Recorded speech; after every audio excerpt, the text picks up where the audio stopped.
Ô galera, sinceramente, hein, torcedores são paulinos, são paulinas principalmente, o áudio divulgado, as imagens aí do jogo do São Paulo e Fluminense, né, aquele erro absurdo e demoraram uma semana e 5 dias para sair o áudio e as imagens. Eu vou colocar aqui para vocês, gente, que absurdo que a gente viu, mais uma vez garfando o São Paulo. A gente começa esse vídeo aqui repudiando esse tipo de atitude com o São Paulo Futebol Clube. Isso não pode ficar impune, galera. Inclusive, o São Paulo já se pronunciou. E detalhe, né? A gente vai falar aqui dessa reestruturação do São Paulo Futebol Clube, que promete que pelo menos em 3 anos o São Paulo vai virar novamente uma potência. E as coisas, né, já estão mudando no São Paulo. Vocês vão entender, a gente vai conversar sobre isso aqui também, porque é muito importante a gente falar desse momento que o São Paulo, essa transformação que o São Paulo está passando, essa transformação financeira que o São Paulo vai passar daqui para frente. Mas antes, galera, vamos começar dessa forma, tá? Eu vou colocar aqui o vídeo para vocês e depois também a gente repercute isso aqui. Lamentável. Eu gostaria que vocês comentassem aí, também deixassem nos comentários. Olha, e vamos pressionar a diretoria do São Paulo para que isso não fique impune, para que o São Paulo não aceite isso mais uma vez calado, como sempre vem fazendo com o São Paulo, tá, galera? E vamos falar disso aqui, ó. Vê com ele o que ele quer. Ok. Ô Zanovelli, qual é a possível falta que você falou na entrada da área? Início a jogada aqui, é! Não, bateu no início já. Lá você marcou uma falta e começou de lá. Não, eu dei vantagem! Eu dei O vantagem! Falta do jogador Caleri! parou a bola, coloca a mão E colocou a mão na bola! Ele colocou a mão parou na a bola e cobrou falta. Se ok? continuar mais expulso! Não importa isso não! Vem atrás de mim não, Ele tá falou bom! que deu vantagem. Você colocou a mão na bola. Me respeita!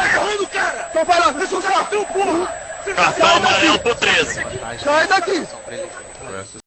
Você me ouviu, Igor? Eu vi. Ele falou que deu Não! vantagem. Aí, a partir do momento que ele pegou a mão na bola, Ô Zanovelli, descreve pra mim Fala o aí. início da jogada. O que aconteceu? Pra mim, Igor, disputa de espaço entre o Caleri e o Thiago! Pra mim, o Caleri segura o Thiago, eu dou vantagem da falta do Caleri! dá um zoom na A mão. falta Ele que ia ser tocando a bola na marcado mão. ia ser Era pra pro Fluminense! Fluminense. Era pro Fluminense! Galera, que absurdo, cara. Assim, gente, a gente precisa. Vamos tentar ser racional, vamos tentar entender esse árbitro aí, que não dá para entender essa confusão que ele fez de verdade. Mas vamos lá. Primeiramente, ali, se vocês perceberem, o próprio VAR, né, tá condenando a atitude dele, tá dizendo, ô Janovelli, não, mas ali você deu vantagem, o cara colocou a mão na bola. Só faltou falar assim para ele, você tinha que ter marcado a falta, cara. O cara colocou a mão na bola, o Thiago Silva, era falta para o São Paulo, porque você deu a vantagem para o Fluminense. Se você disse que deu a vantagem para o Fluminense, logo em seguida o Thiago Silva coloca a mão na bola. Você tinha que ter apitado falta para o São Paulo. Já corrigia o erro, mas não. O burro continua dizendo que foi falta pro Fluminense. E outra, né? O Caleri não fez falta lá no zagueiro, no jogador do Fluminense. Foi ele que segurou o Caleri ali. Os dois estavam disputando espaço, aquele ombro a ombro, braço para lá, para cá. E depois ele mete a mão ali no rosto do Caleri. Ok, se não quis dar falta pro Caleri, aí ele dá vantagem. Aí o Thiago Silva vai lá, galera, e mete a mão na bola. Gente, inaceitável. A CBF, aí eu acredito, né, que até o STJD, essa galera toda que julga o São Paulo, inclusive vamos falar dos jogadores, o Sabino e o Nestor punidos, galera, pegou a meia dúzia de jogos aí de punição, vamos falar já já. Mas olha só, na briga contra o Palmeiras, gente, que absurdo, os caras demoraram 5 dias para soltar esse áudio e essas imagens. Para mim, sim, acovardaram, estavam com medo de soltar essas imagens exatamente por conta da repercussão da mídia, porque até a mídia tradicional não está entendendo o que esses caras fizeram. Logicamente que o São Paulo foi prejudicado sim, galera, na minha opinião, tá? Já passou, né? Não sei se o São Paulo vai correr atrás, quero saber a tua opinião, mas o São Paulo vai correr atrás. E olha só, o São Paulo soltou, inclusive, uma nota oficial aqui que eu vou ler para vocês, galera. Olha isso, ó. Nota oficial do São Paulo Futebol Clube. O São Paulo Futebol Clube lamenta profundamente a forma como foi conduzida a arbitragem na partida contra o Fluminense no último domingo no Maracanã e seus desdobramentos, tá? O áudio do VAR demorou 5 dias para ser liberado, sendo que a publicação ocorreu somente depois de 2 ofícios protocolados pelo clube. Diante do conteúdo absurdo do áudio, o São Paulo Futebol Clube estuda junto ao seu corpo jurídico quais medidas serão tomadas daqui para frente. Tá aí. É logicamente que São Paulo não vai dizer, nós iremos pedir a impugnação da partida, o cancelamento. O São Paulo vai dizer isso numa nota, tá, galera? Logicamente que agora eles vão colocar ali nas mãos do corpo jurídico do São Paulo, que aí sim tem a obrigação de entrar com esse pedido. Gente, isso é um erro de direito. Isso é um absurdo. Isso é simplesmente um absurdo que a gente está vendo na arbitragem do futebol brasileiro e sempre contra o São Paulo. Tem erros, né, que falam, não, mas é interpretativo. Aí é um absurdo. Então o São Paulo deve entrar com esse pedido de anulação dessa partida aí, né? O que vocês acham? Vale mesmo? Deixa aí nos comentários o que vocês acharam também, gente. De verdade, galera, sem sensacionalismo. Eu achei um absurdo. Demoraram 5 dias para soltar essas imagens e os áudios, e ainda com isso, os profissionais ali do VAR, os caras ali, eles ficam falando, pô, mas o cara colocou a mão na bola, só faltou falar pro árbitro, apita a falta, meu amigo, vai lá, o gol foi inválido. Mas não, ele preferiu seguir as convicções dele, né? Novamente contra o São Paulo, um erro grotesco contra o São Paulo. Mas deixa aí nos comentários aí, galera, o que vocês acham também, tá bom? Ainda seguindo nessa polêmica, inclusive pedindo para você deixar aquele like. Quando você deixa o like, pô, você ajuda demais aqui o canal. Se inscreve, compartilha, ativa o sininho das notificações aí, tamo junto. Ainda seguindo, galera, no âmbito aí das polêmicas, saiu aí o julgamento lá do jogo aí, já é o São Paulo e Palmeiras e São Paulo lá no campo do Palmeiras, no Allianz Parque, onde o Nestor, Sabino, Zé Rafael e aquela galera toda ali saíram ali devidamente ali, os caras brigaram, né, galera? Saíram no soco ali, assim podemos dizer. E as punições ficaram assim, galera, olha só, o Sabino, ele foi punido com 5 jogos de suspensão, né? Lembrando que ele vai cumprir 5 jogos, porque ele não chegou a ser expulso lá ali nos corredores naquela briga, né? Então ele tem que cumprir os 5 jogos. Então, pelo menos inicialmente, se o São Paulo não recorrer, não conseguir nenhum efeito suspensivo, o Sabino vai ficar 5 jogos fora do Brasileiro, tá? O Zé Rafael e o Rodrigo Nestor, eles pegaram 4 jogos de suspensão. Como eles foram já expulsos lá naquele momento da briga, eles já cumpriram cada um, né? Então o Nestor vai pegar mais 3 jogos de suspensão, tá? O João Martins, auxiliar do Abel Ferreira, pegou 3 jogos de suspensão.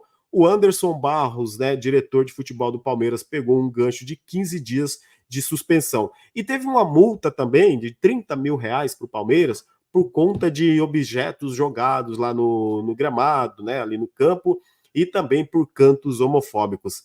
Meu amigo, 30 mil, o que é R$30 mil para essa galera? Enquanto não houver leis de verdade, não importa se é no Palmeiras, no Corinthians, no São Paulo, no Flamengo, no Santos, onde quer que seja, que campo, que estádio quer que seja. Se não houver leis de verdade, meus amigos, o que acontece? Os caras vão fazer sempre a mesma coisa. Não adianta você ir lá e dar uma multa de 15, 30 mil ali para o Palmeiras, que isso também não vai mudar. Quero saber a tua opinião. Valeu essa punição aí para os jogadores? Inclusive, né? Que estranho, né? 2 jogadores do São Paulo, naquele bolo de um monte brigando, só os 2 do São Paulo foram punidos aí. O do Palmeiras teve só o Zé Rafael aí punido. Deixa aí nos comentários, galera. Como sempre, o lado mais fraco, o elo mais fraco, acaba sendo o São Paulo. Galera, agora vamos falar, saindo desse assunto de polêmicas, mas eu peço para vocês comentarem, dar aquela força, deixar o like, como sempre. A gente vai falar agora de finanças, de reestruturação, de grana, investidor no São Paulo. E o São Paulo planeja nos próximos anos, galera, se transformar, sim, uma potência novamente financeira. Qual que é o plano do São Paulo? O FIDIC lá, FDICI lá do São Paulo, né? Eu falo FIDIC lá, que é mais fácil para falar, né? O FDIC lá, que é o plano de reestruturação financeira do São Paulo, plano de captação, aquele projeto de captação ali de recursos. O São Paulo, que inclusive agora só tem mais uma instância, mais uma etapa para passar, que é o Conselho Deliberativo aprovar. E aí a gente estava conversando, vendo as políticas do clube e vai aprovar, né, galera? Porque é o seguinte, a situação, os conselheiros aí, os conselheiros deliberativo a maioria da situação. Então eles vão aprovar. Até quem é da oposição tá vendo o projeto com bons olhos, então o projeto ele vai ser aprovado, tá? E aí o São Paulo vai iniciar agora, no próximo mês, porque esse projeto vai ser analisado, ele vai ser inclusive aprovado esse mês, até o final do mês. E aí o São Paulo já começa a captar com grandes empresários, grandes empresas interessadas em investir, galera. O São Paulo quer investir um fundo de 400 milhões de reais. E desses 400 milhões de reais, 250 milhões de reais vão pagar juros bancários. E aí, o que o São Paulo faz? Dá um chute nos bancos, fala, aqui não te devo mais. Paga, acaba com essas dívidas bancárias, esses juros bancários, que consome tudo que entra no clube. É o que está acontecendo no São Paulo. Internamente, os especialistas financeiros do São Paulo, e hoje, galera, inclusive eles falaram lá para o Arnaldo Tironi, que assim, ano passado, 2023, para a gente ter ideia, olha só, o São Paulo pagou mais juros, galera, juros bancários, mais do que o São Paulo conseguiu contratar jogadores e mais do que o São Paulo investiu em Cotia. Gente, é um absurdo que o São Paulo vem pagando de juros bancários. Então, esse fundo financeiro do São Paulo, que vai juntar aí os seus 400 milhões de reais, tem como um precursor também um grande nome, que é um bilionário aí, um bilionário que é acionista da Natura, que é nada mais, nada menos também do que o Vinícius Pinotti, que inclusive Vinícius Pinotti, se vocês fizeram uma consulta breve, galera, que é um São Paulino fanático, né? Ele que é acionista da Natura, um dos donos da Natura também, ele que já emprestou grana para o São Paulo, muita grana para o São Paulo, lá acho que em 2014, lá para 2015, para comprar o Centurion, acho que mais quase 15 milhões de reais, e depois o São Paulo que inclusive demorou pagá-lo e ainda está pagando, porque no último balanço saiu que o São Paulo ainda deve ele 2 milhões e alguma coisa, né? Ele que era da oposição, né? Depois chegou, inclusive, ele chegou até ser diretor executivo do São Paulo, saiu em 2017, porque exatamente teve uma briga ali, umas rusgas com o Leco, quem não teve também com o Leco, fala sério, né? E aí, ele acabou saindo ali, porque tinha uma treta lá, que o Leco queria vender lá o Lucas Prato lá pro Cruzeiro, queria fazer um negócio com o Cruzeiro, ele não queria tal. E aí, o que acontece? Ele acabou rompendo ali com a direção do São Paulo, saiu do cargo ali de diretor, o que o Rui Costa faz hoje, né? Diretor executivo. E aí depois ele passa a ser novamente, né, da oposição, inclusive. Ele volta agora no que vem, ele é anunciado pelo Casares como um braço direito ali, né, um conselheiro fiscal, né, um cara ali que é ajudando nos projetos do São Paulo.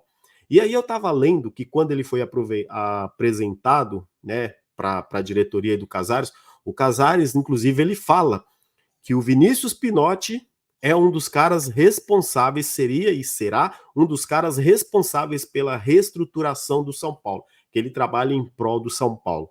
E esse cara é né, a gente pode imaginar, a gente pode já assim supor que ele é um dos milionários que vai colocar dinheiro no São Paulo. Ele não vai dar dinheiro para o São Paulo, ele vai investir no São Paulo, galera. Não só ele, como outros São Paulinos também. E aí, às vezes, o cara não é nem São Paulino, mas o cara é empreendedor, o cara vai pensar no futuro. Qual que é a ideia?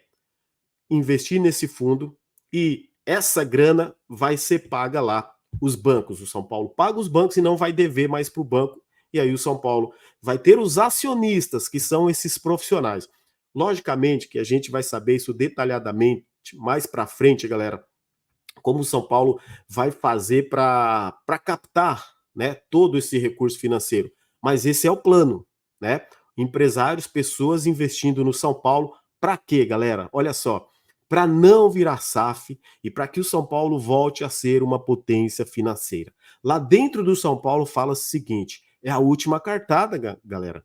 É agora ou nunca. Ou São Paulo quita, paga esses juros bancários, São Paulo se reestrutura, deixa as dívidas, as finanças equilibradas e vai conseguir diminuir e pagar, ou São Paulo vai ter que depois se vender aí até barato, cara. Ou São Paulo, porque não vai ter como concorrer. Ou senão, São Paulo vai ser sempre aquele do meio de tabela, vai ser o 13º, 14º ali na janela para contratar algum jogador. Então, gente, é importante, logicamente, a gente acreditar, e eu vejo dessa forma, é difícil, mas a gente precisa acreditar. E eu acredito que o São Paulo, com toda essa estrutura que ele tem, tudo que o São Paulo sempre andou com as próprias pernas, o São Paulo vai conseguir e vai voltar novamente. E o São Paulo que, inclusive, tem uma dívida, olha só, a dívida bancária do São Paulo, a dívida ativa e a dívida a curto prazo, galera, que é dívida assim para se pagar em um ano, a dívida do São Paulo, 66% é dívida para se pagar em curto prazo.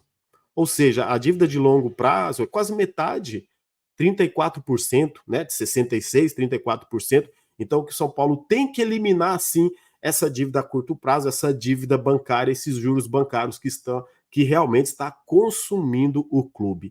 E aí, quando a gente fala em SAF, por que a Leila Pereira falou agora exatamente esse negócio de SAF, né? Entrando, você tá vendo o Corinthians aí contratar rodo, o Botafogo, o Flamengo, tudo, né? O São Paulo com as dificuldades, e a Leila Pereira, como sempre aí, ela que também é do grupo Júlio Casares, do Fair Play Financeiro, disse o seguinte, né? Tem que ter um fair play financeiro sim no futebol brasileiro, porque tem gente aí contratando, né? Mas não sabe se paga. Vai pagar como? Só está contratando. Então precisa ter a austeridade financeira, né? O controle. Eles querem esse controle, galera. Agora tem um detalhe também, gente. A gente às vezes fala assim, pô, tem que virar uma SAF e tal para voltar a ser grande. Se o São Paulo conseguir, com as próprias pernas, se o São Paulo conseguir colocar para frente, né, esses empresários, pessoas como o Vinícius Pinotti, que auxilia, que ajuda a diretoria do São Paulo, que já injetou muita grana para o São Paulo, inclusive ele mesmo fala, tá? Que ele já tinha, inclusive, com o Juvenal Juvencio, oferecido ajuda para o São Paulo também. E agora com o Casares não será diferente. E o Casares, ano passado, já falou que eles seriam desses caras que iria ajudar na reconstrução aí do São Paulo Futebol Clube. E é por isso que o Vinícius Pinotti é um dos caras que vai ajudar nessa parte da dívida do São Paulo. Eu não tenho a dúvida nenhuma, galera. E olha só, gente, a gente só voltando no assunto SAF, galera. O Botafogo, a gente fala, pô, SAF, quem que vai pagar as dívidas, né? Você fala, a SAF assumiu as dívidas. O Botafogo deve o São Paulo, galera. Os caras gastaram mais de 300 milhões aí, o John Textor, mas não paga o São Paulo, cara. Os caras devem o São Paulo do Lucas Perry. Os caras devem deve o São Paulo do Henrique Almeida. O Vasco deve o São Paulo e não paga. O Fluminense deve o São Paulo, ou devia, fez um acordo lá com o Hudson, que absurdo, mas o Fluminense não é SAF. O Atlético Mineiro, que é SAF agora, deve o São Paulo e não paga. Gente, é um absurdo. Eu fico pensando que, de repente, essas SAFs, elas vão fazer um estrago nesses times, só que elas não vão ficar a vida toda. Quando elas sugarem, ganharem dinheiro à vontade, eles vão embora. E sabe o que vai acontecer? Vai acontecer igual aconteceu com a Parmalat quando saiu do Palmeiras. Deixou o Palmeiras mais quebrado do que ele já era. E quem salvou o Palmeiras foi o Paulo Nobre, que colocou dinheiro do seu bolso e pagou as dívidas bancárias do Palmeiras, e ele conseguiu, e naquele momento a dívida era menor, e ele conseguiu equacionar isso, e o Palmeiras começou a ser uma potência financeira, a quitar as suas dívidas depois da entrada do Paulo Nobre. E se o São Paulo conseguir fazer isso também, e vai fazer, porque eu acredito, não é possível, né, que nós também não conseguimos, assim, sair dessa crise financeira que São Paulo vive, não é possível, nós vamos conseguir, eu acredito, galera. Então, meus amigos, prepare-se, né? É o que fala lá dentro do São Paulo. Dentro de 3 anos aí, pelo menos, o São Paulo vai voltar a ser, vai se transformar novamente numa potência financeira, porque é de imediato pagar esses juros bancários para que o São Paulo volte a respirar, volte a conseguir fazer contratações, comprar jogadores. Porque senão, meu amigo, o caminho vai ser SAF. E SAF, dentro do São Paulo, ninguém está querendo, tá? Isso é uma realidade dentro do São Paulo. Mas fica aí, deixo aí para vocês comentarem também dos assuntos que aqui nós falamos. Tamo junto, valeu, galera. Deixa aquele like, se inscreve no canal, ativa o sininho das notificações, compartilha, como sempre. Vamos, São Paulo, tamo junto. A paixão é imensa, no campo, na arquibancada, nossa força não se cansa. São Paulo, orgulho do Brasil.